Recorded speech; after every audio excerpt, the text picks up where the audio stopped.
Hello guys, and welcome back to my channel. I'm so glad that you're here. Today I'm going to be sharing with you what I have chosen as my third graders curriculum for the 2020-2021 school year.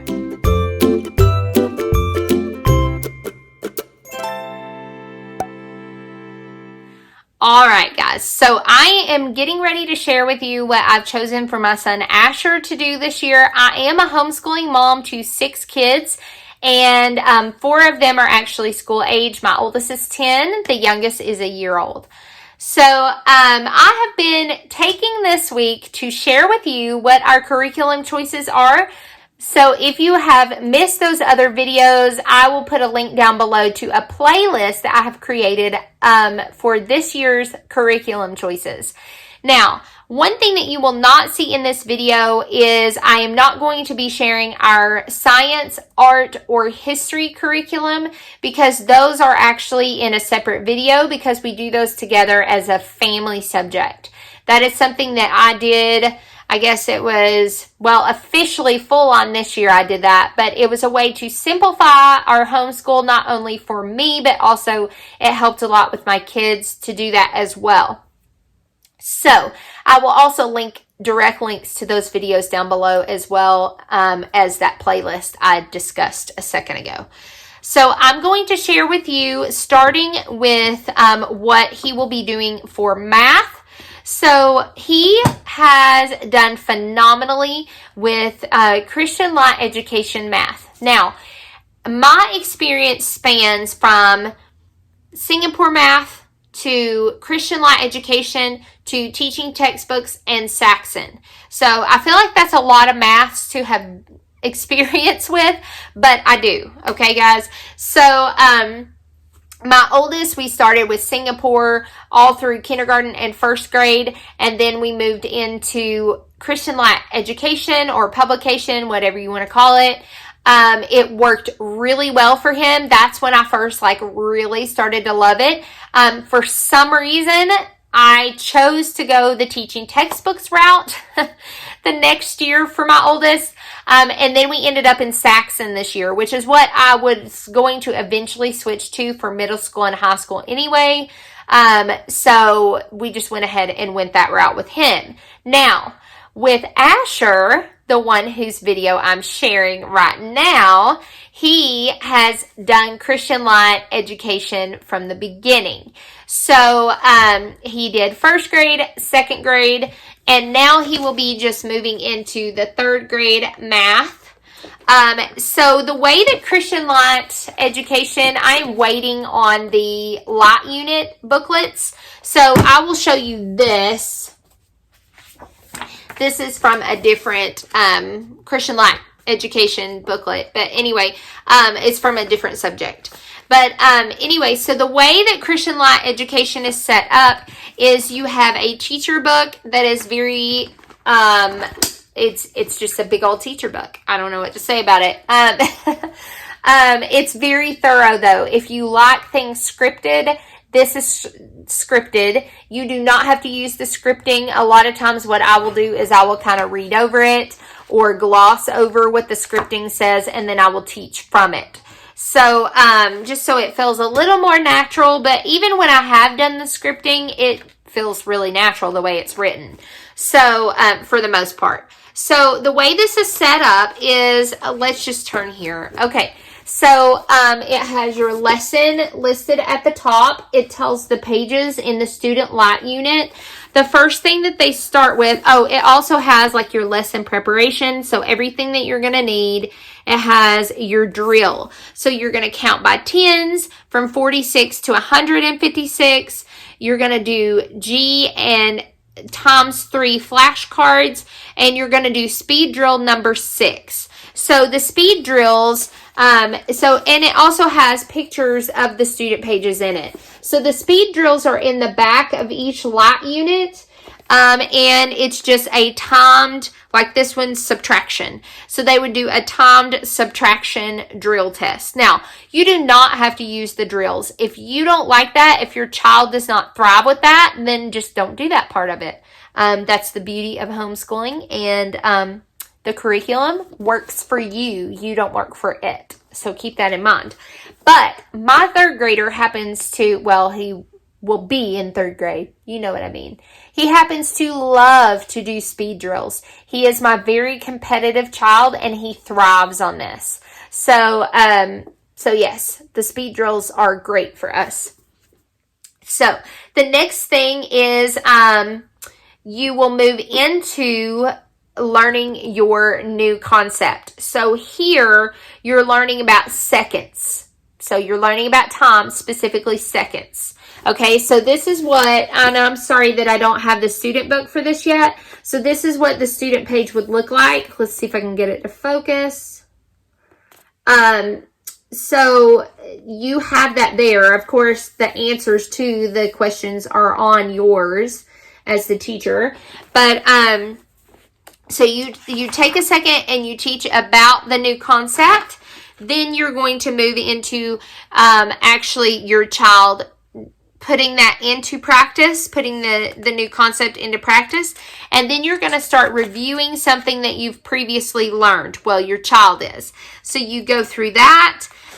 Then you go into a We Remember section, which is all review. So what I like about the way that they review things in this curriculum is, okay, so with my experience, I don't feel like this curriculum is completely spiral curriculum, but I don't feel like it's completely mastery curriculum. It lies there in between, which is why I like this so much.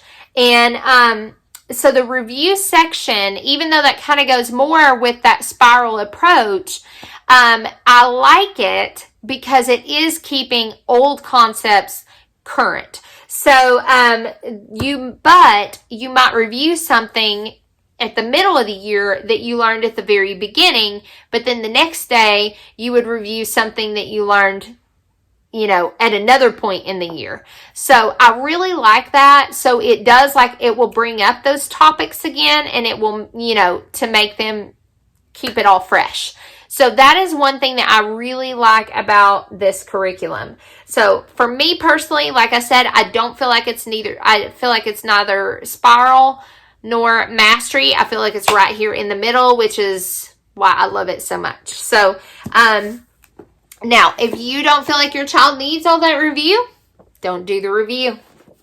So, it really doesn't take that long. Like my kids, when they have done this curriculum, it has never taken them more than 30 minutes to do math, which I think is pretty stinking awesome.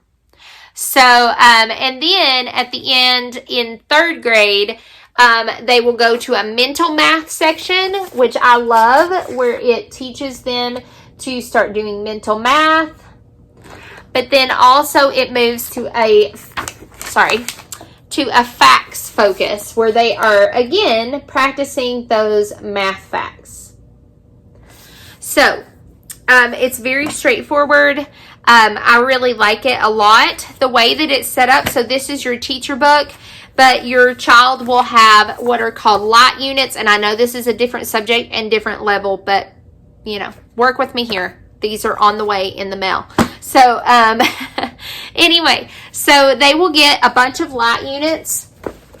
Okay, this is another reason why I like this. It makes my kids feel very accomplished when they finish one of these. So, inside, this is your unit. So, you will have a whole unit of math in a little workbook. They will go through it. It has quizzes. It has a final test. You can score it if that's what you need to do. And then you file it away. It makes for easy filing for record keeping too. That's another reason why I really like it. So that is his math. So the next thing is, so he is in third grade, but Asher, he excels in math. However, he has had some difficulty in reading, and because of that, he will be starting next year in language lessons for a living education level 2. I love that this is gentle for him. So we have been using Christian Light Education Learning to Read series. We are not sure if there is an issue of dyslexia. We are, we are assuming that is the culprit. However, our local school district does not recognize it as a learning disability. And if we have testing done for it, then we can either do it at a local university or we can have it done in the private sector. But it's quite a bit of money, and I have a master's degree in education with a focus in early literacy. So I am very familiar with tactics that I can use, and we have used several reading curriculums.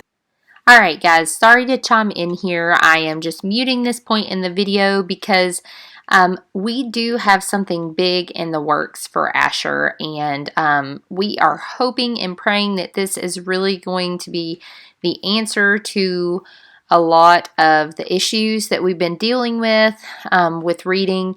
So stay tuned to my channel where I will be sharing with you what that new change is. I'm super excited about it, and I just feel confident it will be life-changing for him. So this will be new for us. So if you are not familiar with this, this covers, it says it incorporates picture study, memorization, grammar, punctuation, spelling, vocabulary, observation, poems, psalms, letters, and application through creating your own stories from pictures and sentences. Additional helps in the back of the book to aid in extra practice of key concepts. Reviews for important concepts are built into the course. There are 2 types of assessments provided in the back of the book. There are quarterly assessments for the teacher and optional quarterly reviews that may be used for grading. So day 1, so I like how they scheduled things out so that the kids know what to expect each day. So day 1, it says a special feature or a short story. Weeks in between alternate between picture studies and reading poetry or a psalm. Then days 2 and 3 learn about writing topics such as grammar and punctuation. Day 4, they are creating a story, a poem, or a psalm. And day 5, they are focusing on spelling and vocabulary. So that is what is covered in here. All right, and the next thing I'm going to be using with him is Writing with Ease Level 1. I am actually using this with my first grader and kindergartner as well. So I will just read the back. So if you're not familiar with this, you'll get kind of an idea of what it's like. So it says, take the guesswork out of teaching writing, used along with the core text, Writing with Ease. Workbook Level 1 provides every copywork lesson and dictation assignment and reading passage you will need to direct your child in a full year of study. Using passages and sentences from classic children's literature, Workbook Level 1 allows young writers to practice their skills while absorbing the style and grace of great authors. So what they will be doing is, the way that it's set up is, let's look at week 15, for example. So they start with day 1, they focus on copy work. So for week 15, it will focus on capitalizing months of the year. So it teaches grammar concepts in it, which I really like. So punctuation and grammar and like just writing and grammar concepts. So it also directs you to pull out student page number 57. The student pages are in the back of this. Let's see. There it is. There is page 57. So, for example, there are 2 copywork choices you can do, or you can do both of them. For my 3rd grader, I would choose both copywork examples for him. It says, ask the student to look carefully at the... okay. So, the following 2 model sentences are already printed on the page.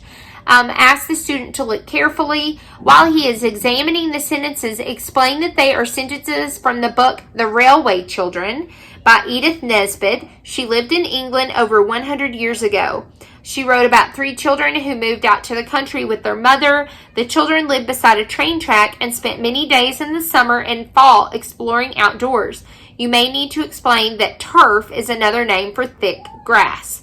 Remind the students that the names of the months are proper nouns, so they begin with a capital letter, so that you have them point out the capital letters for June and September, and choose whichever sentence is appropriate for the student's handwriting ability. Watch the student as he writes in pencil. If he begins to make an error, gently stop him and make him look at the model again. Day 1 is complete once they do that. Day 2, they would do a narration exercise. And the way that happens is you would read a passage from the Railway Children that is already written in here. And then you would ask them leading questions. So when you ask them the questions, like for example, what is the name of the 3 children? You do not want them to answer Roberta, Peter, and Phyllis. You want them to answer their names were Roberta, Peter, and Phyllis. So you want them to practice answering you in complete and proper sentence usage. Okay, so who was the oldest of the 3? Roberta was oldest. What was Peter going to be when he grew up? Peter was going to be an engineer. So you get the idea. So that is your narration model there. Then day 3, they do copy work again, and it is capitalizing days of the week. And then day 4, they do another narration and copy work exercise. So you read another selection and you ask them the questions again to help them to narrate. And it's just great for comprehension. It's great for teaching them summarization. It's great for teaching them proper grammar techniques and early writing techniques. So I'm super excited about incorporating this for next year. So that is the curriculum that I will be using with Asher. He is my 3rd grader. If you have any questions about anything that I shared here today, then put them down in the comment section below. I hope that this was helpful. If you would like to check out my other curriculum videos, make sure to check out that playlist down below. I would love if you would hit that subscribe button and join me on future videos. Thanks so much, guys, and have a blessed day.